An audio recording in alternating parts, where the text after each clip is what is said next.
السلام علیکم ورحمۃ اللہ وبرکاتہ۔ بہت سے لوگ پریشان ہیں اور وہ یہ چاہتے ہیں کہ یار لڑکیاں بہت ساری ہو چکی ہیں، اب لڑکے کی ضرورت ہے، لڑکا نہیں ہوتا۔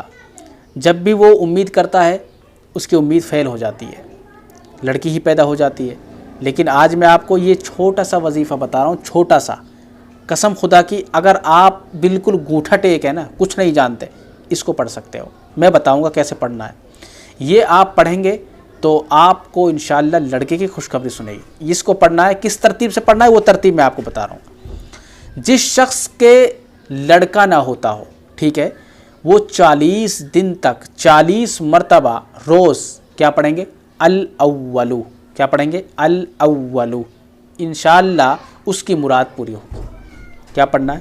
الاولو، اور کچھ نہیں پڑھنا ہے۔ الاولو 40 دن تک، 40 دن تک یہ پڑھنا ہے آپ کو، 40 دن تک 40 مرتبہ ہی پڑھنا ہے، ٹھیک ہے، یہ دھیان رکھیں۔ اسی طریقے سے جو شخص مسافر ہو وہ جمعہ کے دن 1000 مرتبہ الاولو پڑھے، انشاءاللہ وہ جلدی ہی بخیریت وطن واپس پہنچیں گے، مطلب جہاں بھی اس کا سفر ہوگا وہ سکون سے اپنے وہاں ٹھکانے پر پہنچ جائے گا۔ اور جمعہ کے دن کب پڑھنا ہے؟ یہ اس کا کوئی ٹائم ٹیبل نہیں ہے، جمعہ کے دن ہی پڑھنا ہے، اور کبھی بھی کس وقت جمعہ میں پڑھ سکتے ہیں آپ، ٹھیک ہے، لیکن دن جمعہ کا ہو۔ یہ عمل کر لیجئے، انشاءاللہ بہت فائدہ مند عمل ہے، آپ کر لیجئے، خاص طور سے جس کے لڑکا نہ ہوتا ہو، اس کے لیے یہ عمل بہت مجرب ہے اور بہت مفید ہے، آپ کو کرنا ہے انشاءاللہ۔